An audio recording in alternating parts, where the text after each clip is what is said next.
What is up, guys? Welcome back to another episode of the Bocan Garage. And you guys saw in the last video that I used that CRC head gasket sealer stuff on my car because I thought I had a head gasket leak. Well, turns out I was wrong. It's not a head gasket leak. It's actually, I guess in some ways you would say a better case scenario because the head gasket's fine. I found out where the leak's actually coming from. It's not the head gasket. It is from what's called a crossover pipe for these Subarus. And basically it's underneath this. Beautiful. Let's take a step back real quick. I have to remove all of this, guys. I'm talking alternator, power steering, condenser, like my intakes, spark plug, igniters, throttle bar. All this has to come out for me to get access to my crossbar. And basically, it's connected to the top hose right here. That metal line's connected to it. Not these lines, but this big metal pipe right here. And there's an O-ring right here, an O-ring right there. And apparently, those go bad over time. They just get squished. They just go bad. And they got to be replaced. It's simple. It's not even like a specialty O-ring. It's just a normal O-ring of a bigger size. So I can go to O'Reilly's, AutoZone, wherever, pick that up. Problem is, I have to remove all of this to get to that. And I noticed last night, because I put the stop leak stuff in there, and it was like around 10 o'clock at night. Engine was cold. The stuff should have settled. So I was like, all right, I'm going to go take it for a drive. I go to Carl's Jr., and it's fine. Like, the temperatures are perfectly fine until I'm waiting in line. Then they start to go up a little bit. But once I got my food and whatnot, like if I was moving, like driving, the temperatures would go back down to normal. It was when I was at any stop sign, they would start to slowly creep up. It never got too hot, but it would start to slowly creep up and then go down if I was driving. And when I got home, obviously you hear a lot of hissing underneath the hood. I see a lot of steam coming out of my vents and whatnot. So I was like, all right, let me get up in here. And as you guys can probably tell, everything is coated, like the entire firewall, everything is coated in chunks of the CRC sealant stuff. And I noticed all the steam, everything was coming out from like underneath my intake and the throttle body and whatnot.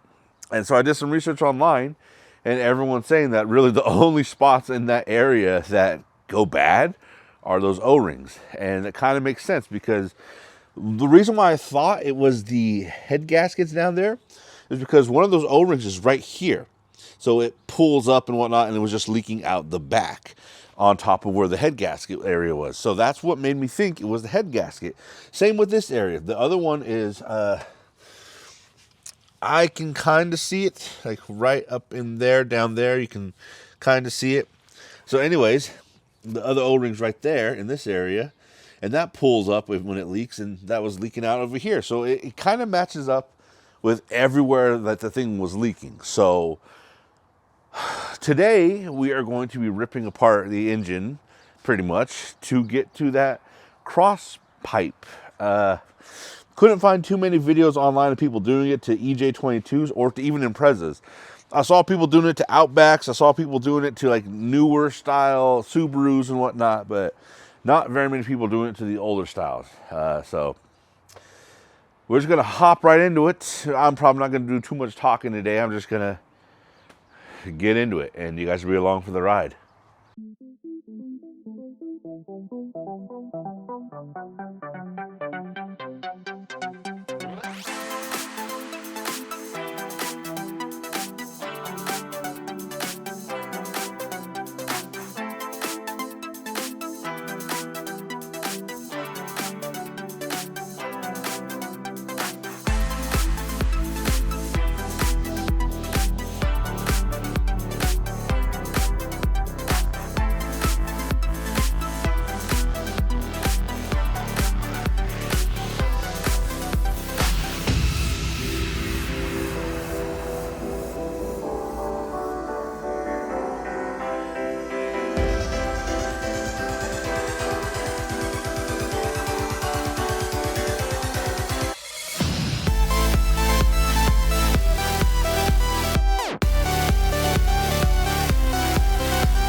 All right, guys, and after about 2.5 hours, we have our engine apart. Our EJ22 is apart, and we have access finally to our cross pipe.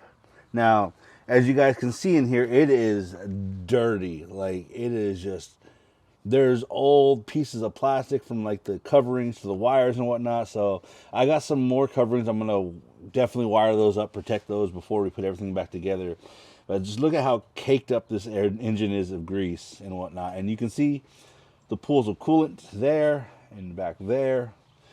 And that's it. This bar right here is our cross pipe. So if everything is aligning up like I suspect, because I saw all the water coming from here, and like you could tell it's just drenched over here.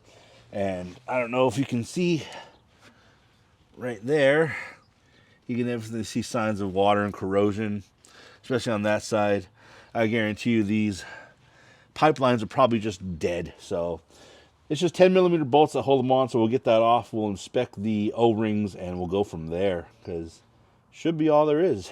But I'm gonna take a break, guys. It has been 2.5 hours of hell. Like I'd always say, you guys, and I always tell you guys, if you are not comfortable in your engine bay and you're not comfortable taking apart your engine and all that stuff, there's no shame in hiring someone who knows how to do it. Obviously, I'm trained. I know what I'm doing.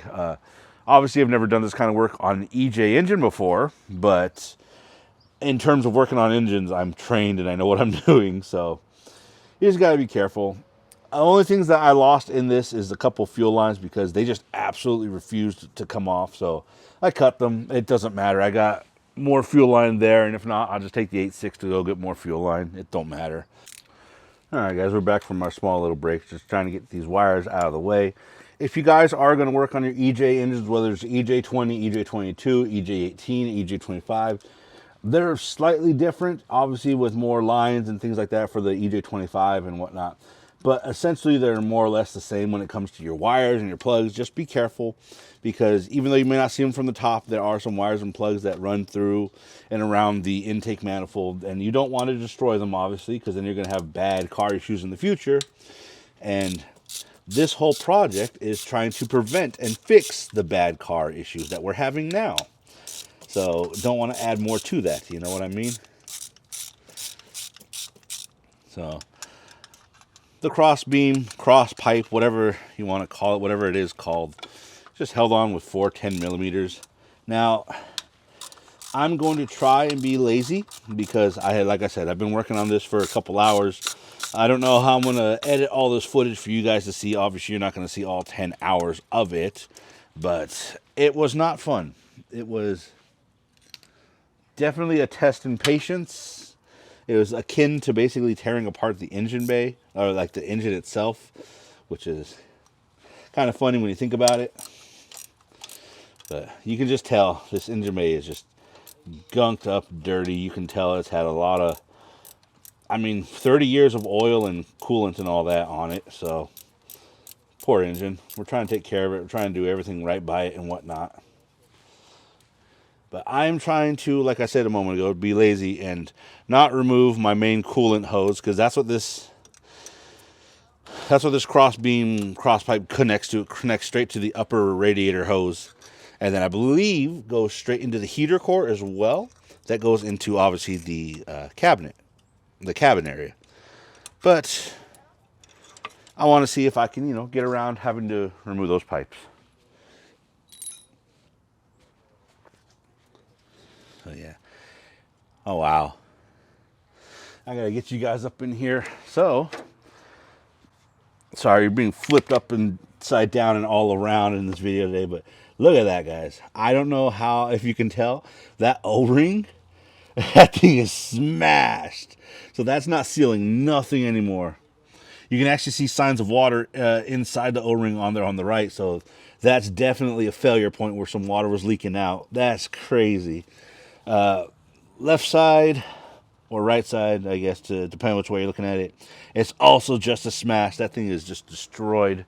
Funny enough, we bought that big ass O-ring kit the other day for repairing our jack, And I don't think, and it's funny because it's got all these sizes in there, and we bought it for repairing the floor jack. I don't think it's going to have the size we need in there.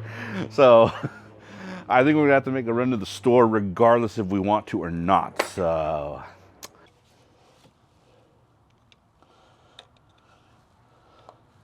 oh man, guys, this O-ring is not even rubber anymore. It is just straight hard as a freaking shell of plastic. Good Lord.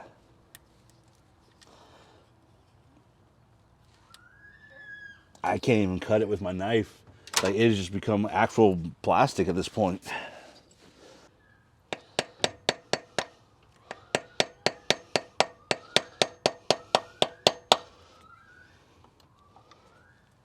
Okay, so lightly tapping it with a hammer definitely got me inside of there to slightly pry up part of it, not all of it.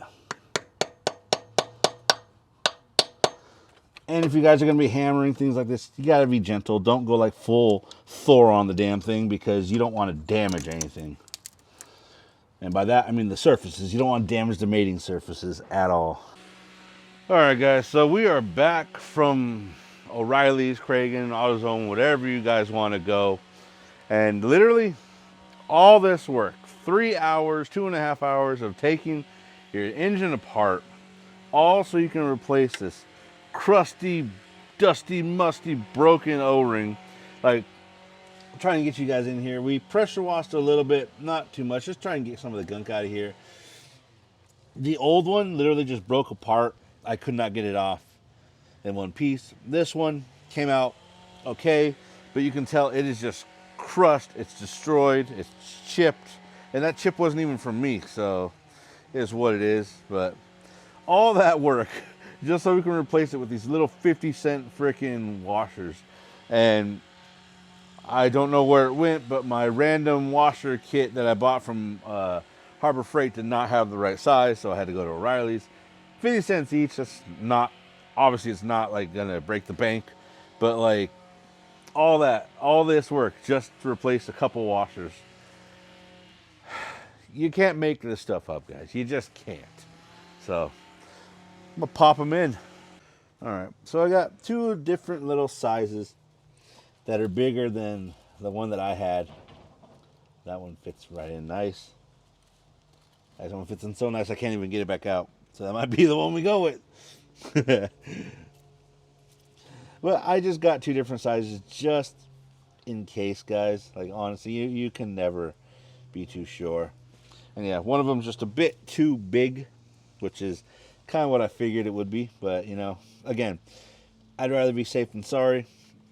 With those two that are the right size, I know you guys are being flipped upside down and left and right, but those two O-rings literally just seat perfectly in, and they sit higher, so they will seal. So I'm gonna button this all up, guys. I'm not gonna, unfortunately, record me putting it all back together because I'm running low on storage. My hands and my body are dirty. I don't want to go mess with my computer right now while I'm all dirty. So unfortunately, you guys do not get to see me put it all back together.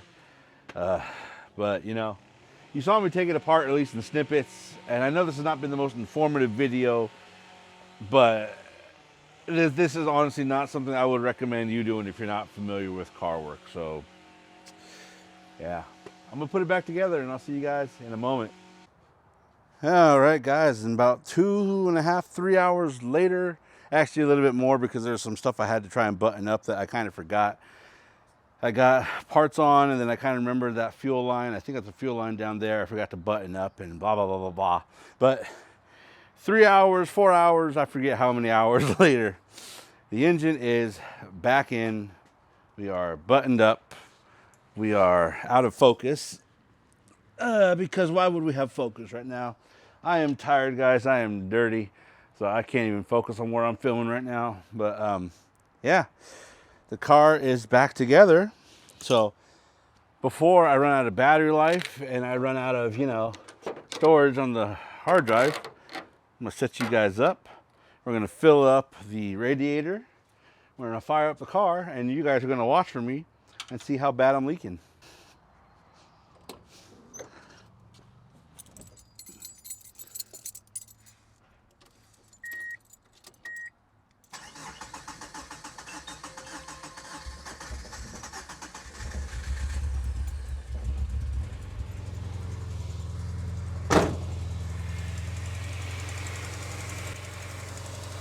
And if you guys are wondering why the car had to, like, you know, hiccup before it started going, that's because, well, there was no fuel in the system. Like, when I took off the fuel lines, obviously there's no fuel in the system. But now we got a weird ticking sound that we didn't have before, and I'm not sure what that is. Almost sounds like an exhaust leak, so I might have to tighten my exhaust down more. I don't know.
So I don't know if you guys could hear that, but that little ticking kind of went up a bit with the, my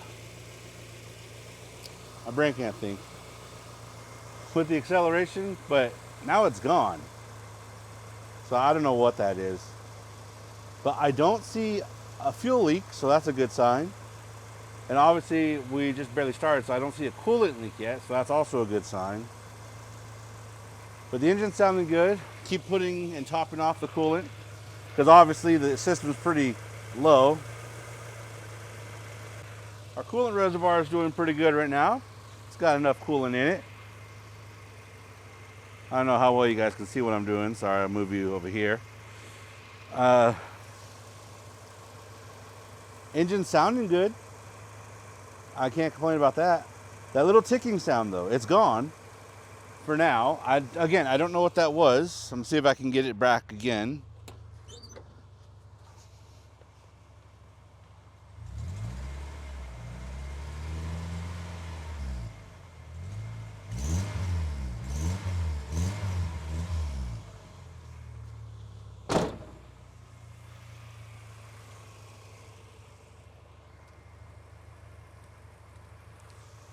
So I heard it again right there when revving up. Like, I couldn't tell if that's a squeaky belt or if that's a ticking. Like, I can faintly still hear it, but I can't tell what that is.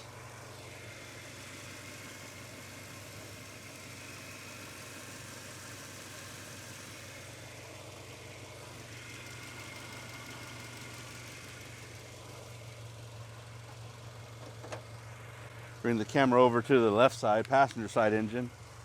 That's kind of where I'm hearing the ticking sound emanate from. Again, I can't tell if it's an exhaust leak or what it is. The engine's running fine. I don't see any leaks of any coolant yet. We replaced those two rubber rings down there on our passing cross pipe, whatever the hell it's called. Our belts, tensioners are all in place, tightened up, working fine.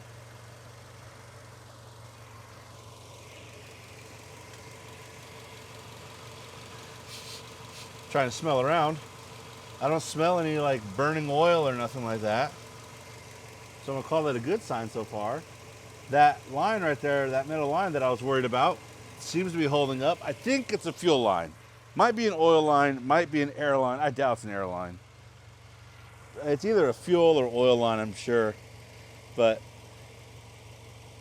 seems to be working fine. I guess we'll take her for a spin around the block and see. Oh wait, whoops. I'm glad I looked down again, because obviously we did not put our radiator cap back on. And our radiator coolant is still It's cycling, obviously, it's through the system, but it's seeming fine.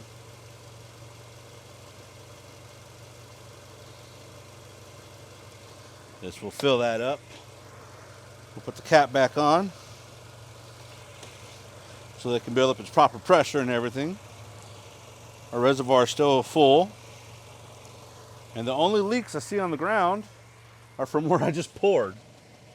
Like, don't worry about that streak going all the way down. That's literally just from where I poured. You can see it's leaking right there from where I spilt the water while trying to put it in the radiator.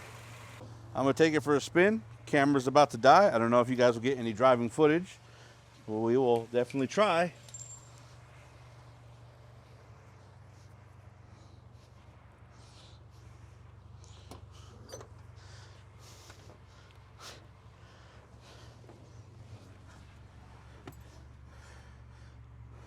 So we're inside the car and we're at running temps, and if I'm not mistaken, it's actually running a little bit lower than what it usually is for running temps, so that's a good sign. Got a nice little dash cam right there. And yeah, we're just gonna go around the block and, you know, see what happens. Oh, we're losing idle. I think we might have a vacuum leak now, guys. Either that's the head gasket, or not the head gasket, the my brain can't think, exhaust manifold gasket. Because you can hear that. I can quite clearly hear that. It's got some sort of leak now. It's a, see, look at our revs. Our revs are just dying. So we've got a vacuum leak now. So I'm gonna have to double check things, make sure that I buttoned everything back up, make sure that my gaskets are tightened all the way and whatnot, because yeah, we have like no power, no torque. We got a vacuum leak somewhere.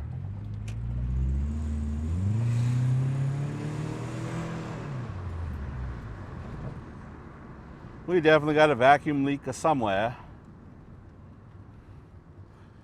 But hopefully that's all it is. I mean, vacuum leaks are a pain in the ass to track down. They're not fun, but we can tackle that a little bit easier than we could tackle coolant, I think. Yeah. We just went around the block. You can see the idle's really freaking low. Like, it's really freaking low. It used to idle perfect, now it's not. But our temps are sitting fine. I see now it's idling good. I don't know. It's a vacuum leak. I can tell it's a vacuum leak. And it was kind of to be expected, because I figured at some point I was either going to forget to button something up, forget to connect a line somewhere, or maybe not tighten my exhaust manifold down all the way. Now, the exhaust manifolds themselves were in perfectly fine condition, so I don't think that's the issue. But we're not seeing any new coolant leaks. I'm not noticing anything. Just some of the water that's still there from when I pressure washed it. But yeah, I'll have to figure out where that exhaust leak is coming from, or vacuum leak's coming from. But there you go, guys. We redid the O-rings on the cross manifold bar thingy, which was a pain in the ass, but it looks like so far that's taking care of the issue. So I guess kind of get lucky that it was not a head gasket. I mean, it's very lucky it wasn't a head gasket. Don't know what that CRC stuff ever did, if it did anything. So couldn't really test that out properly. But now we got some sort of vacuum leak somewhere that we gotta take care of. Because we definitely have a loss of power, that's for sure. But I don't know, I just have to figure it out. So at least the car's going for now. It's idling fine at the moment. Still no fuel leaks, which is perfectly fine. That's what I'd like to see. And so far, so good. So I'm gonna call it for now, guys, before the camera dies. Remember, every broken car is an adventure. Hope you guys enjoyed this video. I apologize, it was not the most informative, most talkative video. You kind of just have a, at least if I edited it, you probably have just a lot of fast forwarding footage of me taking the thing apart. So hope you guys enjoyed, and I'll see you in the next one. Later.